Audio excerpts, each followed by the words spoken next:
Yo no conozco el modelo económico de Santa Cruz. ¿No conoce el modelo económico de Santa Cruz? No conozco porque un modelo económico tiene la forma en que se genera el producto, el excedente y cómo se lo distribuye entre la población.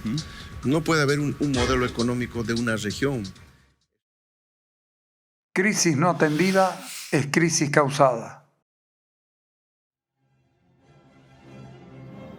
Hace décadas, la actividad agrícola y pecuaria de Santa Cruz se guiaba por la sabiduría popular y la observación de la naturaleza. Antes de la tecnología y los satélites, los hombres del campo conocían los tiempos de siembra y cosecha por las señales del entorno. En el siglo XX llegaron los combustibles. Diésel, gasolina, queroseno eran abundantes y fácilmente accesibles. La gente incluso los almacenaba en turriles para los motores de luz. Hoy la modernidad transformó el campo. Las aplicaciones móviles brindan pronósticos precisos sobre lluvia, frentes fríos y su duración. Ya no es necesario mirar al cielo para planificar las labores agrícolas. Sin embargo, entre 2023 y 2025, la preocupación del hombre del campo ha cambiado drásticamente. Curiosamente, la incertidumbre gira en torno a la disponibilidad del diésel, no solo en Santa Cruz, en el campo, sino en todo el país. El uso del móvil ahora es para averiguar si ha llegado combustible a la provincia, al surtidor del pueblo, o si alguien ha conseguido por otros medios, sin importar el precio, dado que se entiende que el combustible es más caro el que no hay. La raíz de gran parte de la problemática se encuentra en decisiones políticas tomadas hace más de una década, sembrando las semillas de la crisis que hoy enfrenta el país. ¿Te acordás? Todo comienza con la controvertida decisión del entonces presidente Evo Morales en 2010, el gasolinazo. Tras haber impulsado una drástica medida para eliminar los subsidios al combustible, el gobierno, 3 días después, se vio forzado a retroceder.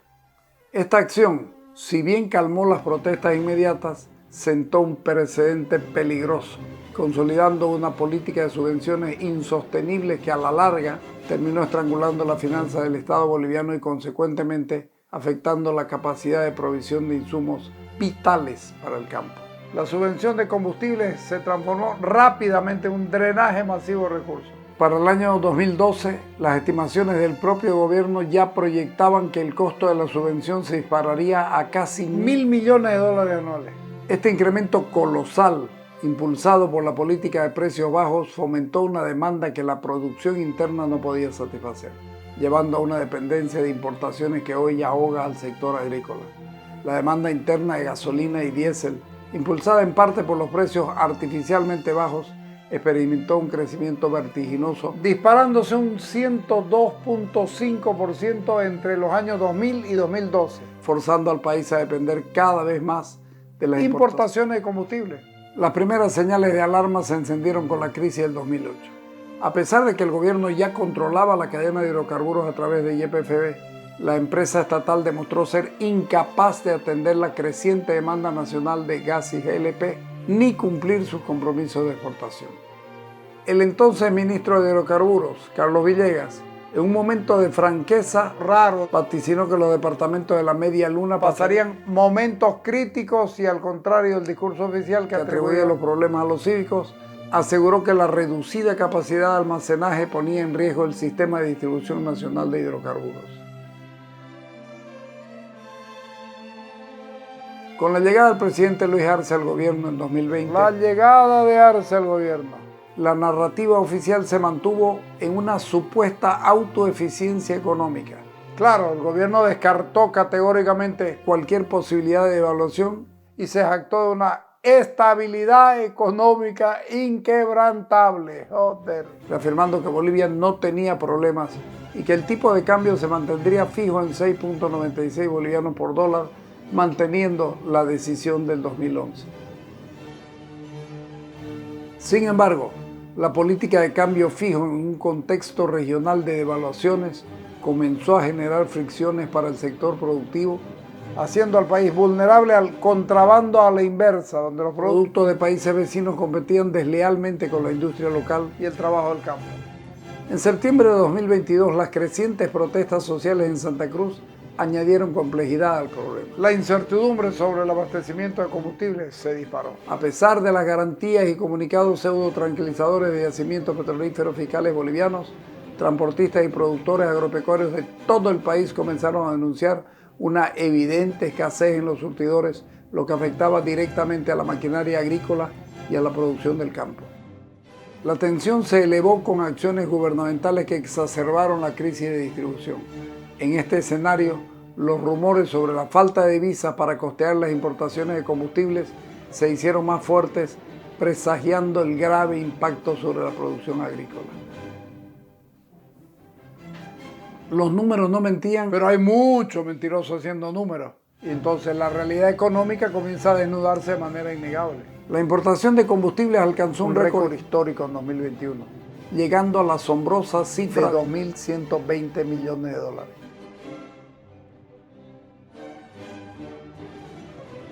Analistas económicos advertían ya en 2022 que la economía boliviana se dirigía inexorablemente hacia una crisis profunda.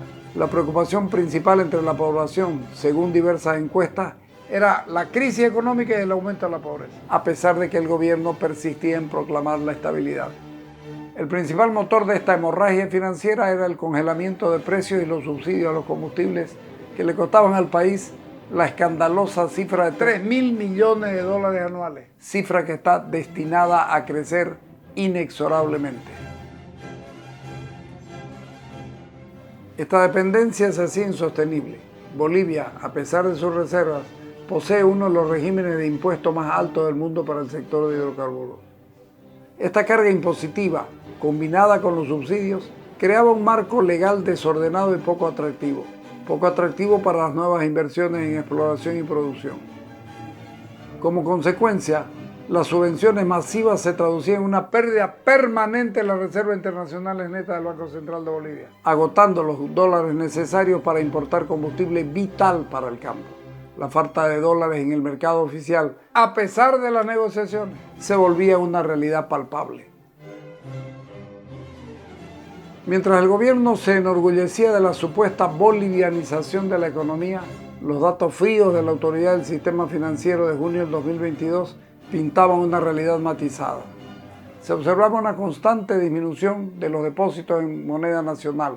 Esto, sumado a la caída libre de las reservas internacionales netas, indicaba una creciente pérdida de confianza en la moneda nacional y un aumento de los depósitos en dólares.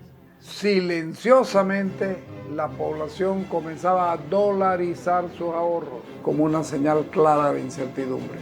Ojo con esto, en diciembre del 2022, las reservas internacionales en divisas se desplomaron de 1.423 millones de dólares a 758 millones de dólares, casi la mitad, impactando la capacidad de importación y el sostenimiento del tipo de cambio. El gobierno negaba la depreciación, pero el país estaba al borde de una crisis. Esto generó desazón en la agroindustria cruceña, que ya comenzaba a sufrir las consecuencias de una distribución irregular de combustibles. Las malas noticias y datos económicos preocupantes no paraban de acumularse, impactando directamente en la capacidad de producción del campo. ¡Pac! La dependencia de Bolivia de las importaciones de combustibles no solo se mantuvo, sino que se disparó. En una década, de 2014 a 2023, las mismas pasaron de 1.109.9 millones de dólares a 2.848 millones de dólares, con un costo acumulado para el Estado de 14.315.5 millones de dólares. Aunque las autoridades negaban el desabastecimiento, en junio de 2022 un centenar de camiones cisternas se vieron obligados a esperar durante días para cargar combustible en la refinería, mientras Yacimientos intentaba atribuir las largas filas a una supuesta especulación de redes sociales. Peor aún, en agosto del 2022 se hizo una denuncia alarmante. El combustible importado por Bolivia a precios subsidiados con altos costos para el Estado estaba siendo sistemáticamente contrabandeado a países como Paraguay, Brasil, Perú y Argentina. Este comercio ilícito que mermaba los recursos del país representaba un daño económico anual estimado en 600 millones de dólares. Analistas económicos no tardaron en señalar las similitudes entre la economía boliviana y la de Argentina, país con el que se compartía una sintonía política y un modelo de Estado gigantesco con gastos desmedidos. Sin embargo, a diferencia de Argentina, que a finales de 2023 inició un cambio radical, Bolivia ha persistido en el mismo rumbo, llevando una crisis prolongada y cada vez más profunda con devastadoras consecuencias para su población y especialmente para el sector agropecuario. El 3 de febrero del año 2023 se convirtió en un punto de inflexión marcando la insostenibilidad manifiesta de la situación económica boliviana. A pesar de los intentos del gobierno por maquillar la realidad, las cifras eran contundentes. Consecuentemente, se reconoció que las reservas internacionales netas en divisas cayeron a su nivel más bajo en décadas, alcanzando un punto crítico. El gobierno admitió no poder cubrir la importación de combustible por más de 90 días.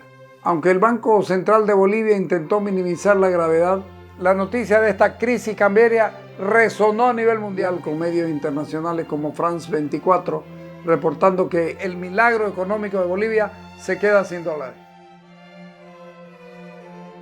En junio de 2023, a pesar de que los datos oficiales del gobierno mostraban un superávit comercial, economistas y empresarios insistían que la crisis económica no solo continuaba, sino que se agravaba debido a la persistente escasez de dólares y el aumento imparable de los precios del mercado interno. El alegado superávit, explicaban, era una ilusión contable. Bolivia, que en solo 7 años había pasado de ser un exportador neto a un importador neto de hidrocarburos, se encontraba en una encrucijada peligrosa. La deuda pública del país bordeaba ya el preocupante umbral del 90% del Producto Interno Bruto. La producción de gas natural, que había sido la gallina de los huevos de oro del país, continuó su declive imparable, registrando una disminución del 8% solo en 2022. Mientras los volúmenes de exportación de gas caían un 14%, las importaciones de diésel y gasolina experimentaron aumentos dramáticos del 96% y 110% respectivamente el mismo año. Este aumento exponencial de las importaciones incrementaba de forma insostenible el subsidio y, lo que era más crítico, la salida de divisas del país, agotando aún más las ya escasas reservas y con ellas la capacidad de sostener al campo. Los bancos se vieron obligados a elevar las comisiones por retiro de efectivo en cajeros automáticos del exterior, una clara señal de la escasez de dólares. A pesar de los datos, las autoridades celebraban la estabilidad económica, entre comillas, del país en el primer semestre del 2023. Un medio afín al gobierno publicó que la aprobación a la gestión del presidente había subido, atribuyendo la subida al hecho de mantener firme la estabilidad económica, aunque la realidad ya se encontraba en fase crítica. 4 días antes se reveló que la deuda pública crecía en promedio de 2.000 millones de dólares cada año desde 2014 hasta 2023. 4 días antes. Con una deuda externa del 30% y una interna superior al 35%, el FMI estimó que la obligación total superaba el 77% del PIB. El gobierno, ante la insuficiencia de tributos, seguía buscando más deuda, comprometiendo la disponibilidad de recursos para inversiones claves en el campo. Las proyecciones para 2025 no hacían más que agravar el sombrío panorama. Los informes económicos anticipaban una drástica disminución de ingresos por la exportación de gas y, simultáneamente, un aumento ineludible en la necesidad de importar combustibles. Esta combinación fatal hacía insostenible las subvenciones existentes como el creciente déficit fiscal. La cobertura de las importaciones, que en 2023 alcanzaba para 90 días, se redujo drásticamente. Para julio del 2025, las reservas internacionales brutas, según las propias proyecciones del Fondo Monetario Internacional, solo cubrían 2 meses de importaciones nada más, con un monto proyectado de 2.118 millones de dólares. El economista Darío Monasterio fue aún más contundente en su análisis, aclarando que si se consideraba solo las divisas líquidas y de libre disponibilidad, que en ese momento apenas ascendían a 162.2 millones de dólares, la cobertura para las importaciones no alcanzaría ni siquiera para 5 días, en caso de mantenerse un gasto mensual promedio de 1.059 millones de dólares. Este dato por sí solo revelaba la magnitud de la crisis de liquidez en divisas, impactando directamente en la capacidad de importar el diésel que el campo y el país desesperadamente necesitan. La falta de dólares oficiales es total y llevó a las entidades estatales a recurrir a canales poco convencionales como el mercado negro e incluso el Bitcoin, haciendo que el valor de las criptomonedas se disparara a 20 bolivianos por unidad y el dólar físico del mercado paralelo superaba los 17 bolivianos con 50 centavos. La paradoja era evidente. Si bien en 2021 el Banco Central de Bolivia había prohibido explícitamente el uso de los criptoactivos, en mayo del 2024 el mismo gobierno admitió su uso para dinamizar la economía. Más tarde, en junio del 2024, se habilitó a yacimientos a comprar dólares y criptomonedas en el mercado negro, una medida que, de haberse implementado, habría validado y legalizado de facto el mercado informal. El año 2025 trajo consigo un intento desesperado por parte de Yacimientos para sortear la escasez de dólares. Se anunció un plan de emergencia que contemplaba la adquisición de entre 3 y 5 millones de litros de diésel utilizando criptoactivos. 70 millones necesitaba el campo. Este combustible estaría destinado principalmente a los sectores productivos, aquellos que generaban divisas para el país. Sin embargo, el plan ambicioso en el papel resultó ser un fracaso rotundo, probablemente por la falta de conocimiento sobre estas tecnologías y la no aceptación de criptoactivos por parte de la mayoría de las empresas proveedoras. La especulación sobre la supuesta compra de activos por parte de yacimientos con criptomonedas tuvo un efecto inmediato y devastador en el mercado cambiario informal. El dólar paralelo se disparó, rozando los 18 bolivianos. Las criptomonedas USDT, como dijimos, alcanzó los 20 bolivianos por unidad en mayo del 2025. Este aumento del 15.57 en 2 años reflejó la tensión en el mercado debido a las severas restricciones en acceso a divisas. Lamentablemente, uno de los problemas más graves y persistentes que aquejan a este país y por ende al campo es la flagrante falta de seriedad y coherencia de sus autoridades. En este caso, el mismo presidente de Yacimientos Petrolíferos Fiscales Bolivianos había abierto la puerta al uso de criptoactivos. El gobierno lo autorizó y luego cayeron en contradicciones. Esta inconsistencia generó tal desconfianza en la máxima autoridad de la empresa petrolera estatal que llevó a la población a buscar dólares o combustible a cualquier precio, alimentando el mercado paralelo y perjudicando a los productores agrícolas. Intentar negar la realidad con medias verdades es, en esencia, equivalente a una mentira completa. Esta estrategia de negación y distorsión ha sido una constante que preocupa en la política boliviana durante los últimos 20 años. Las dos consecuencias más evidentes y devastadoras de esta gestión, la crisis de dólares y la escasez de diésel, fueron finalmente admitidas por el gobierno recién en noviembre del 2023.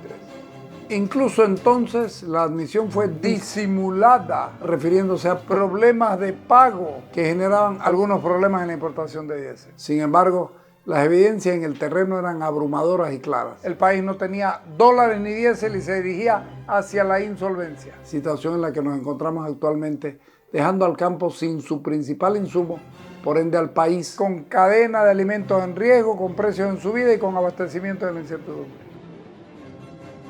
Desde la liviana declaración de noviembre del 2023 hasta julio del 2025 transcurrió un largo periodo de 1 año y 8 meses de incertidumbre y deterioro que golpeó duramente el campo.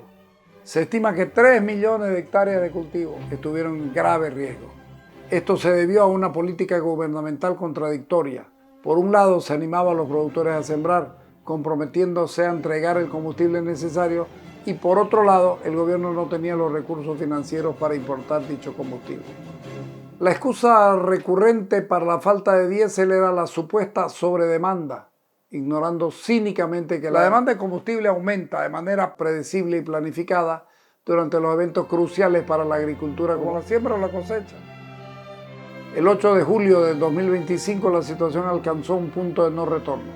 El presidente Luis Arce, en una declaración pública que no dejó lugar a dudas, reconoció abiertamente que su gobierno no podía garantizar el abastecimiento pleno del diésel y gasolina en el país debido a la falta de financiamiento externo. El gobierno de Bolivia, por tanto, es insolvente porque no puede conseguir el dinero necesario para sus responsabilidades. El presidente atribuyó esta profunda crisis al estrangulamiento de créditos por parte de la Asamblea Legislativa Plurinacional, buscando desviar su responsabilidad. Un país empobrecido y subdesarrollado como Bolivia, con una política de no permitir la llegada de capitales extranjeros para invertir y generar beneficios, se encuentra en una posición extremadamente complicada en lo que respecta a la importación de capitales. La prueba irrefutable de esta situación se manifestó en 2024 cuando el país recibió un pírrico 0.1 de la inversión extranjera, una cifra que refleja la desconfianza de los inversores internacionales. Estos hechos, si bien tienen una larga historia en el país, adquirieron una nueva y preocupante dimensión.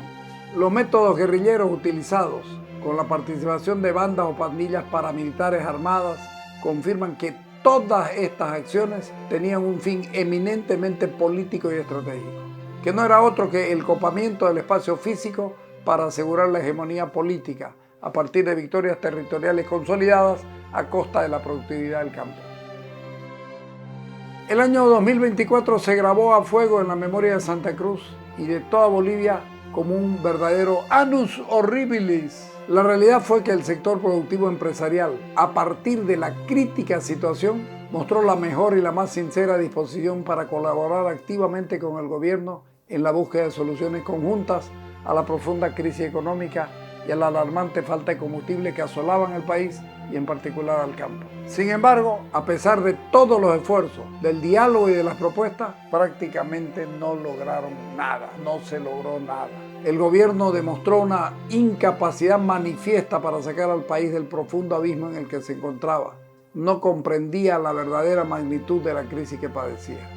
La administración actual se mantuvo en un muro fundamentalista, cerrado y dogmático, incapaz de generar soluciones reales y pragmáticas para el campo. El principal problema de una crisis es, paradójicamente, que quien la padece no la entiende como tal o se niega a aceptarla. El año 2023 ya había cerrado con fuertes y reiteradas advertencias de los empresarios sobre el nivel crítico de las reservas internacionales netas. Estos informes ubicaban a Bolivia como el país con la reserva más baja de toda Latinoamérica.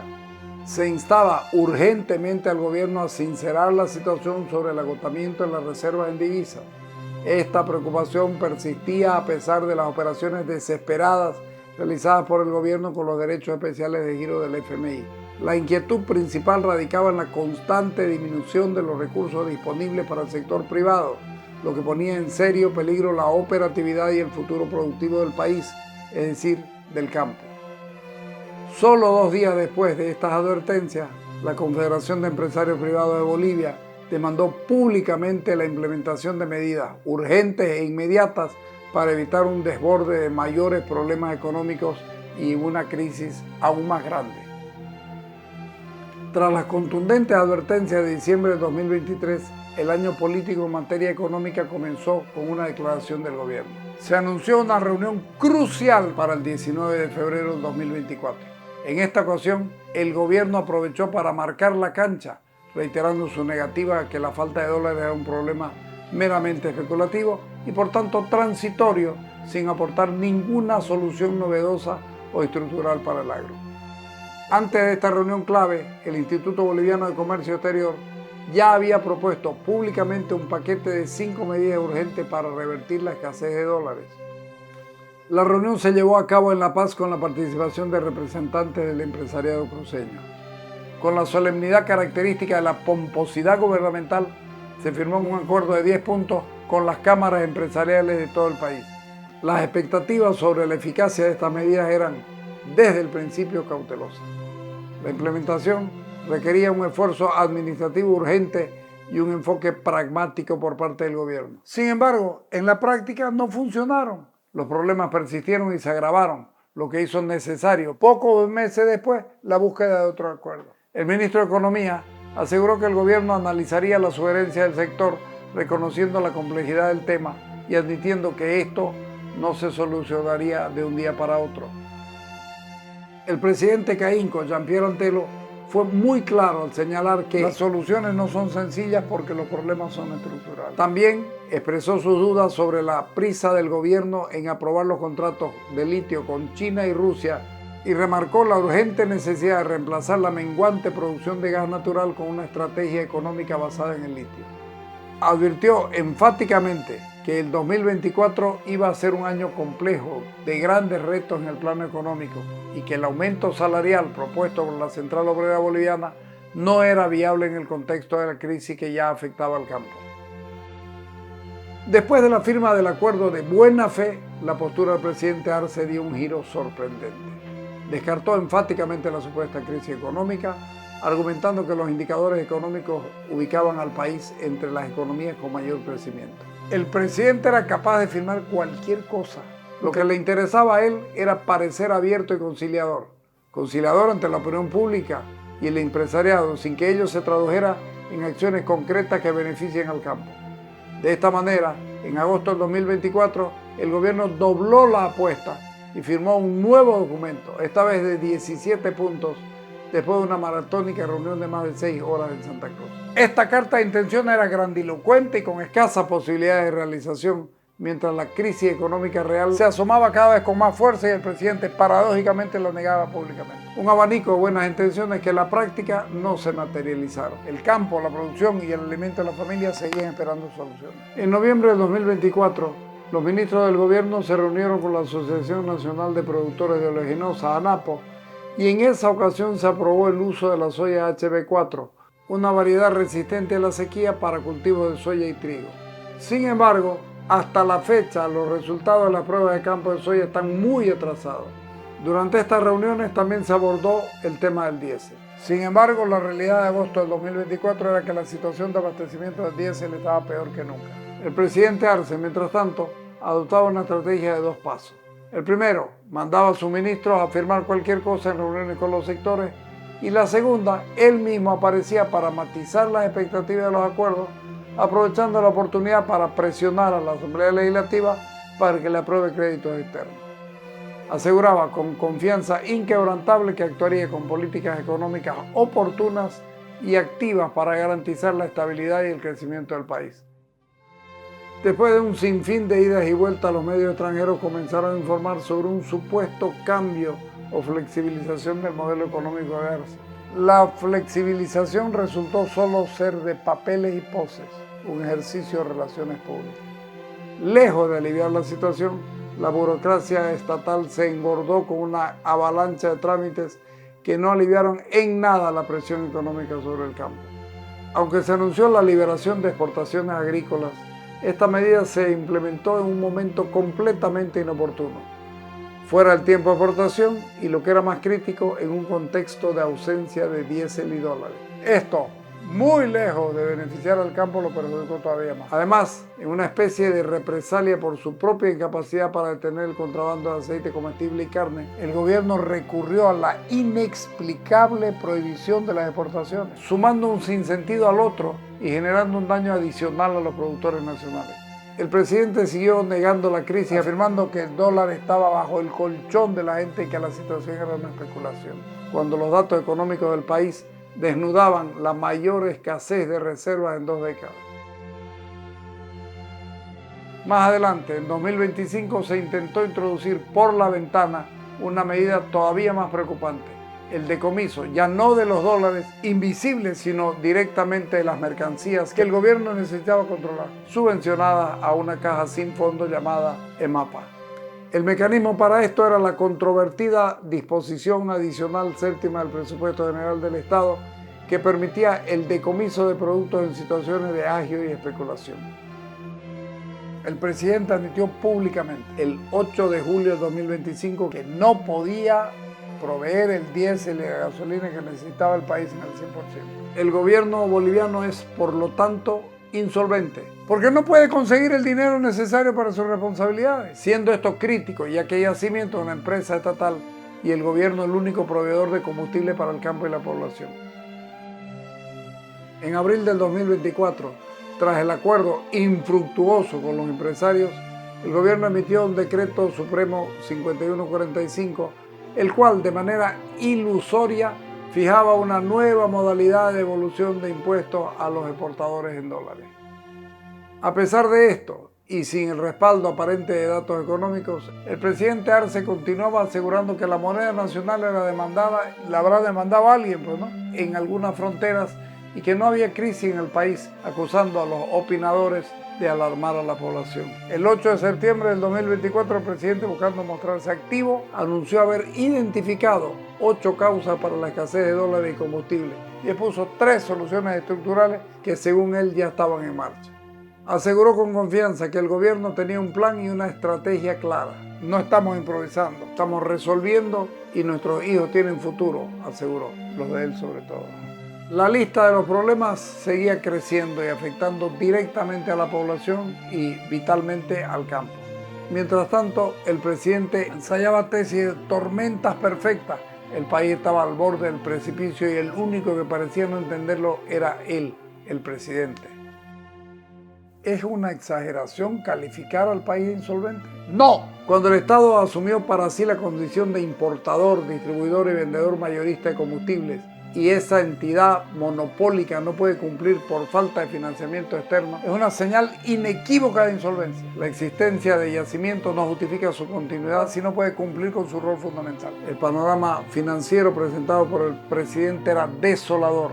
El país gasta más de 3.000 millones de dólares al año en importación de combustible y más de 2.000 millones de dólares también en el pago de la deuda externa. Remarcamos que esta es una crisis causada porque a nuestro entender el gobierno o el presidente, teniendo las posibilidades claras de evitarla, simplemente no hicieron nada. El presidente reconoció la insolvencia del Estado, pero nunca hizo un mea culpa. Sigue buscando culpables y jamás asumió su responsabilidad como gobernante.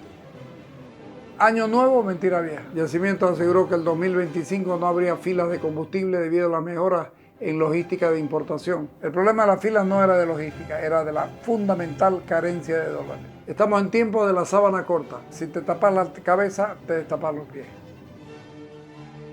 El presupuesto general del Estado exigía la aprobación de más préstamos, como ya se dijo, para pagar el servicio de la deuda y para importar más combustible. Este fue el caballo de batalla de la administración durante todo el 2025, mientras el campo se secaba. Ante este panorama desolador, Caín, con conferencia de prensa, expuso públicamente al presidente como una figura sin liderazgo, sin capacidad de decisión y sin saber qué hacer frente a la crisis. ¿Cómo iba a saber qué hacer con la crisis si la única preocupación que tenía era usar el poder coercitivo del Estado para defender el modelo? Los ingresos generados por la venta del gas se despilfarraron en proyectos de dudosa utilidad y alto costo. Canchas de fútbol, estadios inútiles, edificios suntuosos, un museo personal, un parlamento disfuncional, la ostentosa Casa Grande del Pueblo, ministerio con sobreprecio. Sin embargo, de todo esto, lo crucial es que se exploró muy poco y no se reemplazó lo que se vendía. Ahora nos salen con una fantasía a la que llaman Mayaya, de la que no se conoce su certificación, pero ahí van. Este último tiempo fue el que debieron haber destinado a reparar el país después del destrozo político, institucional y democrático infligido por el presidente o el expresidente Evo Morales. Sin embargo, no nos extraña que no se haya hecho lo correcto. Al final, el actual presidente fue su ministro estrella y heredero de sus políticas económicas. Lo que han visto es el esbozo de un documental que puede profundizarse mucho más. En cada lugar entrevistamos a mucha gente, aunque nos quedamos con las entrevistas que mejor retratan el campo cruceño. Nuestros entrevistados son pequeños y medianos productores en su gran mayoría. Elegimos hacerlo así por una sencilla razón. El gobierno estigmatiza la actividad del campo como un asunto de ricos y millonarios que solo saben quejarse y ganar dinero. Nosotros demostramos que los trabajadores del campo de condición menos aventajada son la inmensa mayoría. Y son ellos quienes más necesitan, porque una mala siembra o cosecha puede ser literalmente la última. Sostenemos que estamos condenados a que nos vaya bien, aunque ocasionalmente vengan trabas o invasiones de tierra. Y sobre esto último, supongo que habrá que moverse para ello una vez que recuperemos la fuerza para salir al campo y sentarnos a escribir un próximo capítulo.